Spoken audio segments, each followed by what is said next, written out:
in a row. Welcome back, everyone. You've probably walked right past one of these machines without even knowing it. Bitcoin ATMs. They convert cash into cryptocurrencies, and they become a key tool for scammers to bilk Americans out of hundreds of millions of dollars. Jay O'Brien has this story. Hello. She's at $23,000 already. Where's she at right now? In the corner over there. You're watching a cryptocurrency scam caught in real time. Yes. Can I talk to you for a second? Please, I have the bank on the phone. Okay, let me talk to who you're talking to on the bank. And I'm in danger. Okay, stop putting money in there. Fran Bates, 85 years old, has been coaxed to a gas station she's never been to, up to a machine she's never seen before, and is now a click away from losing tens of thousands of dollars of her life savings. Do not click anything. Lieutenant James Stewart arrived in the nick of time. No, listen to me. Do you really want to fight this fight with me? Yes, it is my problem, because what you're doing is committing a crime. Because Mindy Jordan, an eagle-eyed observer in that gas station, sensed something was wrong and called 911. She was my angel. Your angel? Yes, she rescued me. I was so scared for you. Well, I was beginning to get pretty afraid, too.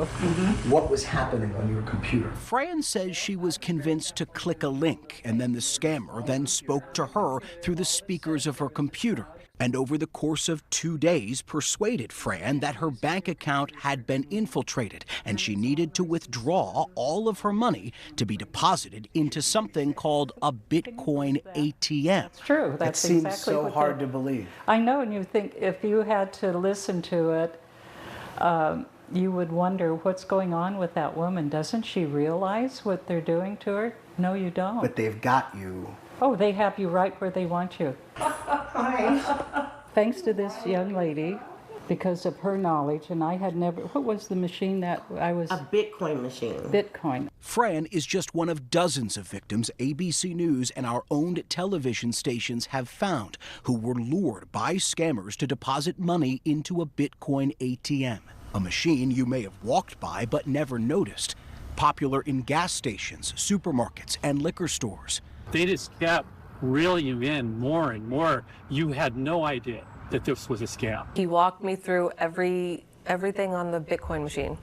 Amy Nofziger, the director of fraud victim support for AARP, says her team fields dozens of calls every day from victims of a variety of different scams that all end the same way, with money deposited into one of the more than 45,000 Bitcoin ATMs across the country. They look pretty much like a regular ATM. The difference is you don't really get money out of them. You put money in and buy cryptocurrency. And they're everywhere. From where we sit right now, there's about 10 in a 2-mile radius of us. There's 10 around us. Yep.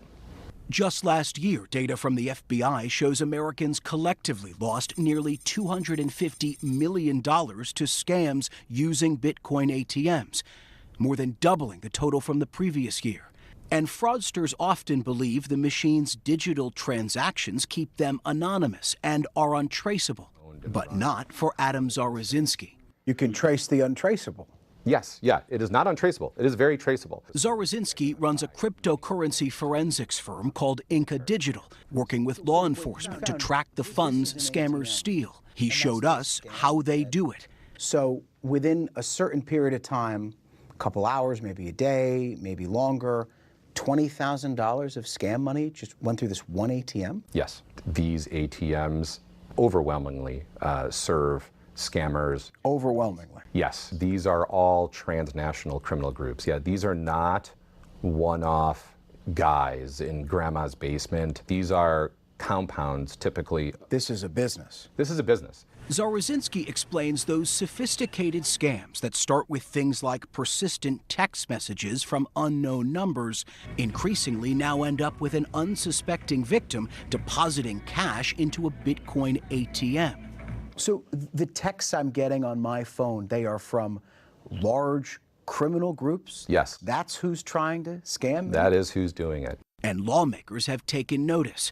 At least 17 states have now passed legislation restricting or outright banning Bitcoin ATMs. And last month, the Attorney General of Washington, D.C. sued a popular ATM company, alleging a whopping 93% of their transactions were tied to scams. The defendant in that suit, Athena Bitcoin, adamantly denied those claims in a statement to ABC News, saying in part they have strong safeguards against fraud, including transparent instructions, prominent warnings, and consumer education. And that just as a bank isn't held responsible if someone willingly sends funds to someone else, Athena does not control users' decisions. But Zarazinski believes Bitcoin ATM companies should do more to protect victims of fraud, like capping the amount of money a user can deposit in one day. Why do you think, as you say, they're not being aggressive enough? Money. It's money. They have a financial incentive to let people be scammed? Yep, because they make a percent on every transaction. While Zarazinski can track most transactions, victims often don't get their money back. You're my knight in shining armor. But Fran Bates did. Because of Mindy's 911 call and the quick work of Lieutenant Stewart, her deposit at that ATM was stopped. The scammer thwarted, though never identified, and the police were later able to recover all of her money working with the company that operates the ATM. Divine intervention, Fran calls it, but not everyone is so lucky. Thank goodness you're someone that when you saw something, you did something. So a number of people are now doing something. Our thanks to Jay O'Brien.